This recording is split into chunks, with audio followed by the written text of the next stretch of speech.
Hi, I am Eliziam and welcome to my channel.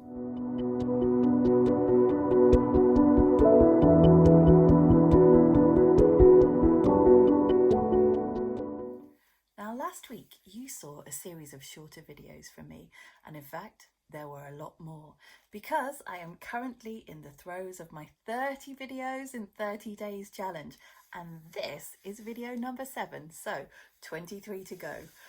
Now, this week, what we're going to be looking at as a theme is the nature of truth, perspective, censorship, and manipulation. So just a few light topics for us to think about this week. And the reason that I'm doing it is, first of all, it fascinates me. And I absolutely adore the discussions and debates which are appearing in the comments. And it doesn't matter if you're commenting on a video that I've just put out or I put out ages ago. I will always read your comments and I will do my very best to reply. So first of all, I want to talk about the nature of truth. And I'm going to tell you a bit of a secret, because the very first date that my husband and I went on was to Skegness, and it was in a car. He drove me all the way to Skegness because I said, I want to go to the seaside. And so that's where we went. And on the way there and on the way back, we probably spent the whole journey talking about the nature of truth, because the truth is a very slippery thing and it's hard to pin down. That many things that we've been taught in the past have been disproven. That's one thing. I also think that truth can change depending on your perspective. So let me give you an example. This weekend, I had a fantastic time visiting my parents. I was with my kids and we went for a walk. And my mum, bless her, was teaching them how to use a compass, which was fantastic. Thank you, Mother. She said to them, now, what direction does the sun rise in? And they kind of looked at each other and went, don't know. And she said, the sun rises in the east. And then she said, and what direction does the sun set in? And they said, that way. And she said, well, yes, the sun sets in the west. So she went on to show them how to find north, south, east and west on a compass, and it was a fantastic demonstration. I just want to think about that for a second, because actually the sun doesn't rise in the east and set in the west. It only appears to do that because of the rotation of the earth. Now, I understand that we are all taught that the sun rises in the east and sets in the west because it's a convenient shorthand for the actual truth, which is the sun doesn't move, but the earth rotates, and it appears to rise in the east and set in the west. This idea that the sun rises and the sun sets puts into perspective that the earth is the center of the universe, and an ancient religious doctrine that puts us at the center of everything. Now, I don't want to get into a religious debate, but we do know that the solar system is vast and that we are just one part of it, right? It is a matter of perspective, and it's also a matter of questioning, because I believe that that's something that we don't do nearly enough. And it's only by questioning and by poking at something that you can get even further to the actual truth of a situation, which really, surely, is the most important part of being human, of being alive, being able to answer questions, being able to ask questions, and being able to get closer to this idea of a universal truth, if there even is such a thing as a universal truth. So let's take another one. Water boils at 100 degrees centigrade. Okay, well, first of all, that's interesting, isn't it? Because we made a human-made scale, the idea of centigrade, and it comes from the basis that that's where water boils and that's where water freezes. Okay, well, now there is an issue with that, isn't there? Because not all water at 0 degrees is immediately going to freeze. Okay, so you could say that that's where the ice begins to melt. Okay, if the conditions are correct. And also the boiling thing, well, I mean, that does depend on pressure. So it's another issue, isn't it? Like, okay, so that's convenient that water may boil at that temperature if you're in the right location, if you're at the right altitude, for example.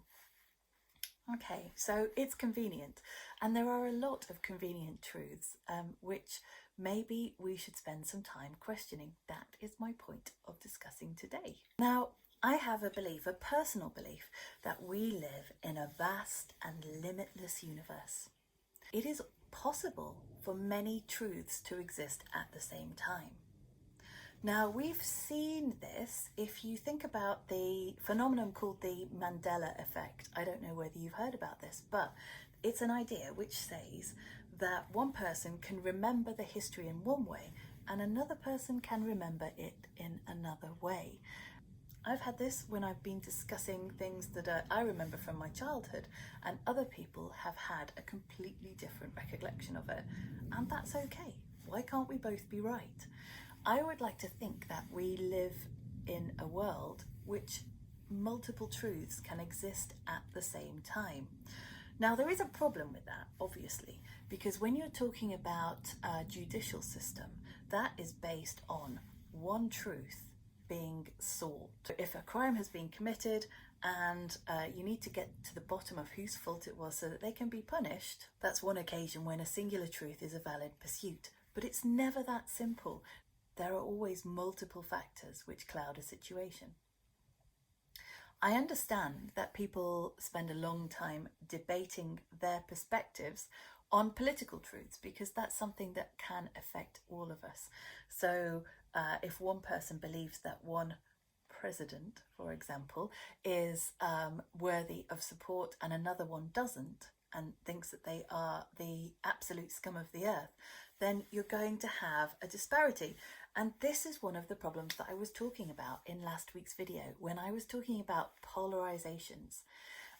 And it is an issue when you can't have people that agree, and there is a kind of valid reason for them not agreeing, because that agreement would be submission to a regime which they didn't support. Now, I think that truth has changed through the ages. So if you think about the way that society has developed, so initially let's go back to very small family groups, and that one truth would be accepted within that family group, and that maybe other local people would also believe in the same truth. So for example, this tree will burst into flower in this month. Okay, but then in a different location, that tree may flower at a different time, like a few weeks later, because the weather is different. And so as society started to expand and that people would communicate with each other, then there would be an expansion in our belief system because it was possible to hold multiple truths. And then we had the development of a feudal system where truth was dictated in some terms. So what the king said or what the queen said was the truth. And then we go to a system where government is introduced. And so the role of truth givers is then passed on to a governmental organisation. And then let's fast forward a little bit further where we've got media. So we're talking about newspapers initially, and then the television and the radio.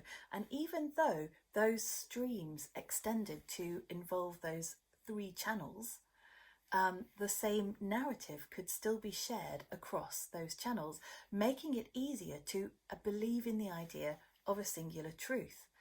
But think about where we are now. Oh my goodness, there is so much truth out there. There are so many perspectives because we live in a time which the traditional forms of media, such as newspapers, television and radio, are starting to become less and less popular, and people are turning to other forms of news. So I'm talking about your social media accounts. I'm talking about asking other people.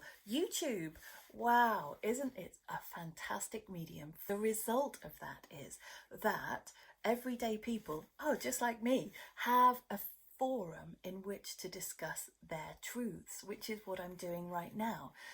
But it does make it harder to discern which truth is the most accurate.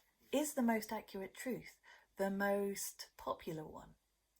Is the most accurate truth the one that rings true to you? The one that matches with your intuition, for example? Is that the most accurate? Well, there is something to be said for popularity, because in a sense, the success the success of social media is linked to how much other people like your content. And if you are very popular, then it is likely that your truth will be accepted as more valid. Well, that's about likability though, isn't it? It's not necessarily about accuracy, and there is a difference. There is also another problem with our truths coming from social media, and that is those cheeky algorithms. Now, it is no secret that as a user of social media, you are governed by algorithms. And one of the videos of this week will be about whether algorithms are good or bad, because actually this is something that affects all of us. But think about it. Every piece of content that you see is dictated by an algorithm, which means that your truth is automatically changed by who you are and what you are allowed or not allowed to see, because that is what you are allowed to believe. And actually, it goes back to the debate in the UK around Brexit. There was a belief that people were being manipulated through their algorithms. And if it's that easy to do, then surely this is something that we should be very, very, very aware of. Now, I believe that, as I said, we live in a limitless universe, and that it is possible for multiple truths to exist at the same time. And actually, Utopian lends itself very well to that belief, because the idea of Utopian is that there will be multiple platforms, all representing people and their core beliefs. And actually, we are multifaceted beings. We all have multiple sides to us. And so wouldn't it be wonderful, instead of social media trying to place us neatly into boxes and to make sure that we do not leave those boxes, wouldn't it be amazing to be able to be represented online in a way which is reflective of our whole characters? So the idea of Utopian is that common interest groups can come together and to communicate with others, to collaborate and to be creative, and to be rewarded for doing so. And that happens through the virtual currency salt and pepper. And this is how you accrue your points, if you like. This is how you can control your value. And by doing that, you have just gained yourself enough credits to trade with other people. And Utopian enables cross-community collaboration so that trade can happen between different communities. At the moment, we are delighted to be able to offer our fantastic writing community Scribble, and it won't be long until other communities come online. We've got some work happening in the background.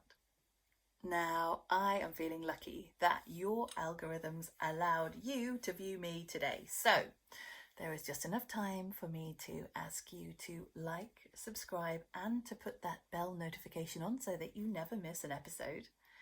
And if you like this video, don't tell me, tell your friends. I'll see you next time.